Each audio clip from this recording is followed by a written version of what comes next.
hacer caso omiso de la amenaza. Fuerzas políticas ultraconservadoras, muy a gusto con el neoliberalismo, que luchan por extirpar el pensamiento liberal y hablar radical de las universidades, justamente el tipo de pensamiento que tiene afinidad con la antropología enganchada. Pero aún tomando en cuenta este factor principal en contra, hay 4 elementos que vinculan el neoliberalismo con la antropología enganchada más positivamente. Primero, la expresión más directa de la reforma neoliberal de la Universidad Norteamericana es lo que Erland III ha denominado las culturas de auditoría.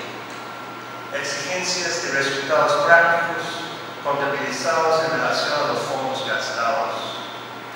Con mucha cautela y un poco de creatividad, uno puede presentar la antropología enganchada, especialmente su contribución potencial a la resolución de problemas concretos, como respuesta a este llamado.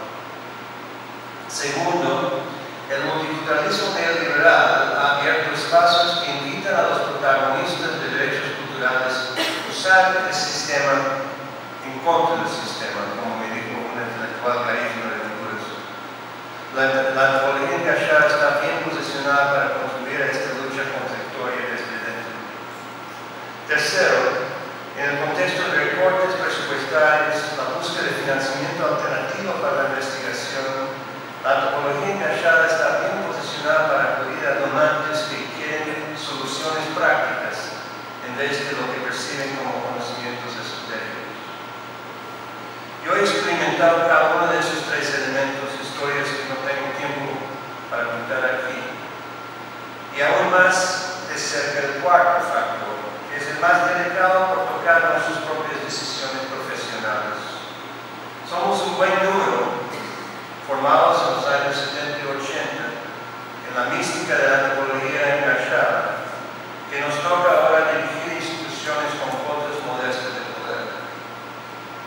Al neoliberalismo le encanta captar talento con compromiso radical, ofrecerle algo de autoridad presupuestaria, algo de responsabilidad, muchos limitantes innegociables, y decir, haz lo que puedas. Te dirás. Inevitablemente la transformación institucional que podemos lograr es pequeña y el potencial de domesticación es grande. Esos 4 factores perfilan la afinidad inesperada del neoliberalismo con la antropología enganchada, especialmente cuando la guardaviudas expande la definición y diluye su filo político. Sin embargo, sigo considerando la emergencia de este guardaviudas en Estados Unidos como un avance y a las contradicciones como costo inevitable del mismo. Vemos, por ejemplo, el trayecto de las críticas y reformulaciones de la antropología en nombre de lo enganchado desde los mediados del siglo pasado. Una característica que salta a la vista es la alternancia repetida entre los que enfatizan transformación en las prácticas metodológicas y los que insisten en el marco teórico como campo de batalla prioritario.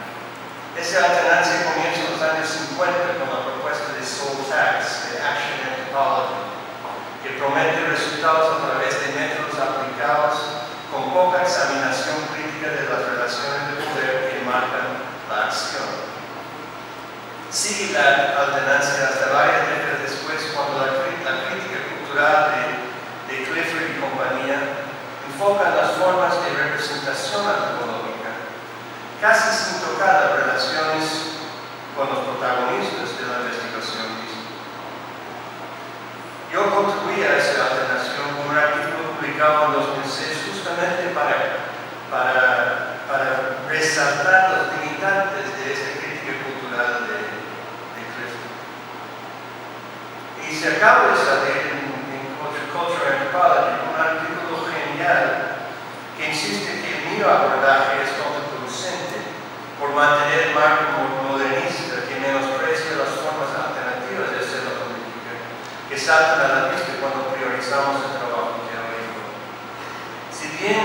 Qué bien si la guardaviudas por fin nos permitiera desistir en reproducir esas dicotomías, afirmando ambos componentes como objetivos integrados.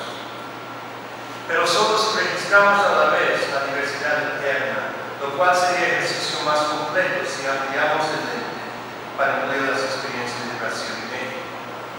Hay tres características que las distinguen de la norteamericana, que constituyen el trasfondo de mi análisis. El primero es el hecho de haber surgido como antropologías del sur, en tensión con el norte, en términos que Luis Rivero y otros llaman las relaciones geopolíticas del conocimiento.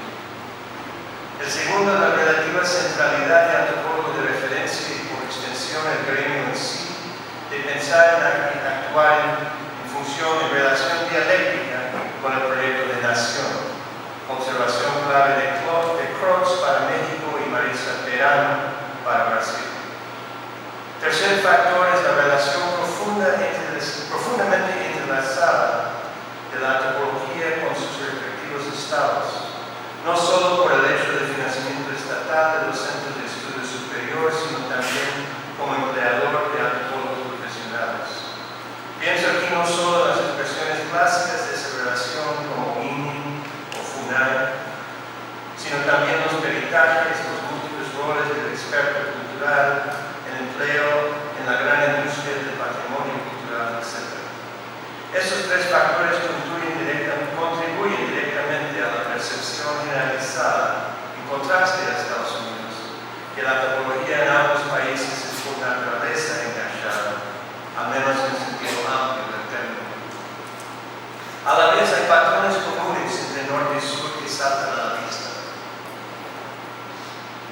La alternancia entre crítica teórica y transformación metodológica, por ejemplo, está muy marcada en la experiencia mexicana. Los antropólogos indigenistas, por criticar que sea tanto su práctica como su marco teórico, tuvieron un compromiso fuerte con la identificación y resolución de problemas concretos. La crítica marxista de los años 70, de hecho aguda y necesaria, enfocó mayormente en el marco teórico servil de los indigenistas y muy poco sobre las prácticas cotidianas de la investigación, llegando al extremo de cuestionar el trabajo de campo en sí como imposición del culturalismo norteamericano. El estallido zapatista después de 94, combinado con la emergencia de voces intelectuales indígenas, comienza a romper esa alternancia, trayendo a colación los dos enfoques simultáneamente. Andrés Aubrey, francés cuasi mexicano, es precursor en ese sentido, y ya para el nuevo siglo abundan las conclusiones saliendo de Chiapas, tanto en lingüística como antropología, de Oaxaca, en antropología de salud y educación especialmente, y en la línea de antropología jurídica de derechos humanos, del CSTF, entre muchos otros.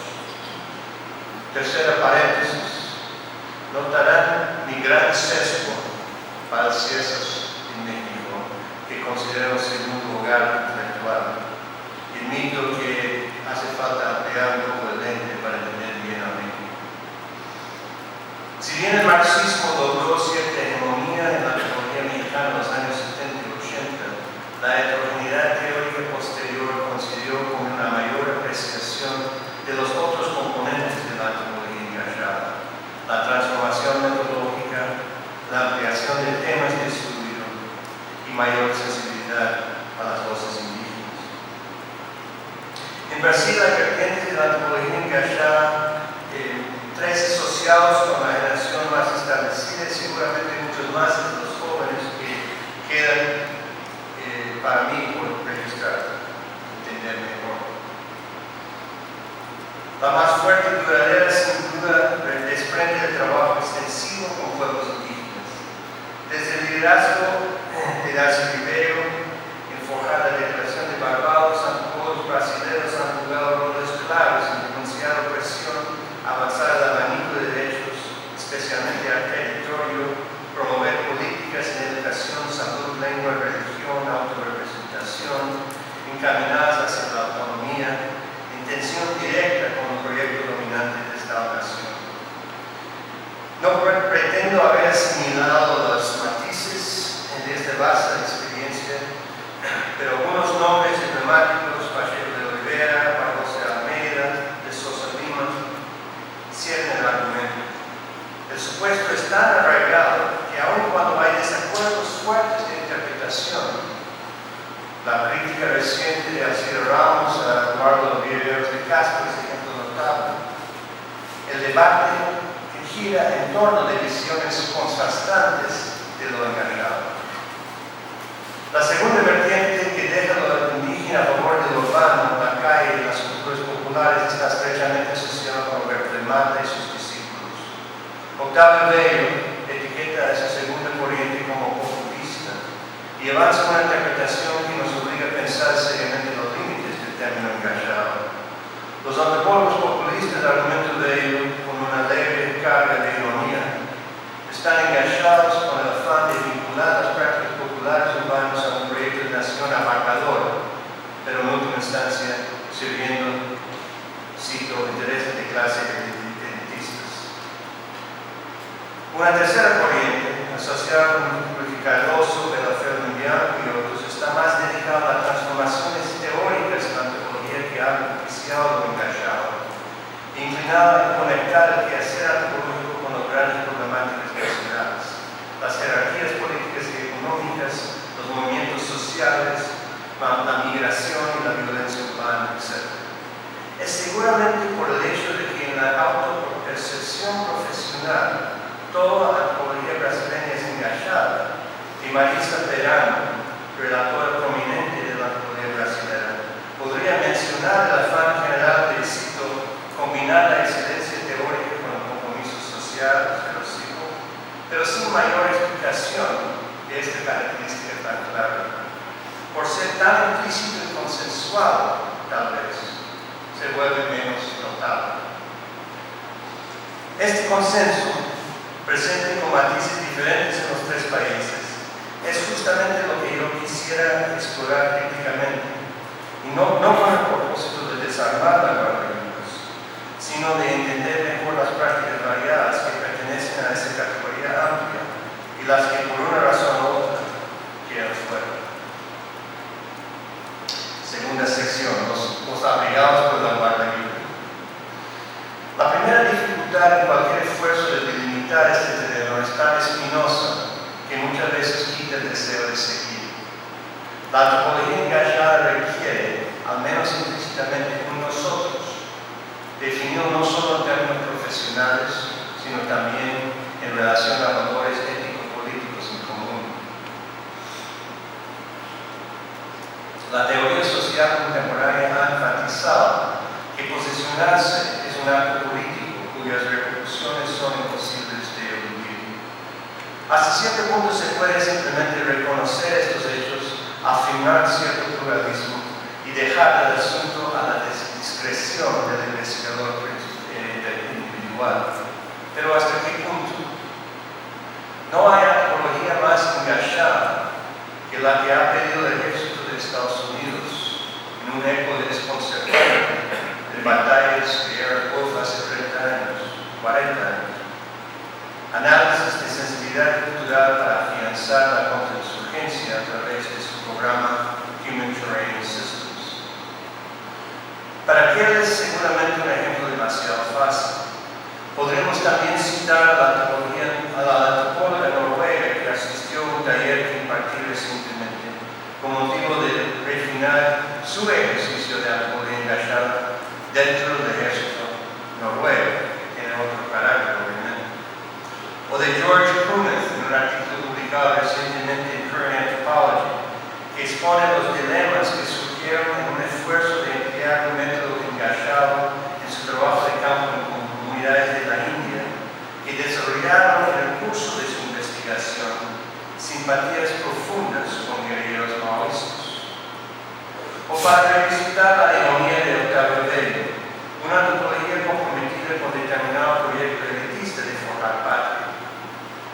Desde mi punto de vista, la única manera de evitar que este problema del posicionamiento nos paralice es afirmar que ninguna causa es pura, que algunas son menos contaminadas que otras, y proceder con transparencia y reflexividad en cuanto a la inserción del tema de investigación con las relaciones de Dicha transparencia, combinada con los métodos inherentemente democratizantes de la investigación engajada, no elimina para nada las ambigüedades políticas, pero quizás las reduce a un nivel tolerable. Entonces, ahora voy a compartir con ustedes un pequeño ejercicio que he trabajado para comenzar a crear esquemas para distinguir diferentes corrientes, digamos, de la antropología engajada. Se trata de 5 preguntas que se puede hacer en relación a la forma de investigación. Sobre métodos, se propone una transformación sustantiva de los métodos de investigación hacia relaciones horizontales de colaboración con los sujetos. Está un poco cortado sobre teoría, se busca una intervención teórica novedosa sobre su relación con la academia, sobre la política, se afirma como punto de partida la investigación, posicionamiento político explícito, y sobre impacto, se considera el impacto del conocimiento en relación a un estudiado. Si vamos al siguiente slide, también está un poco cortado,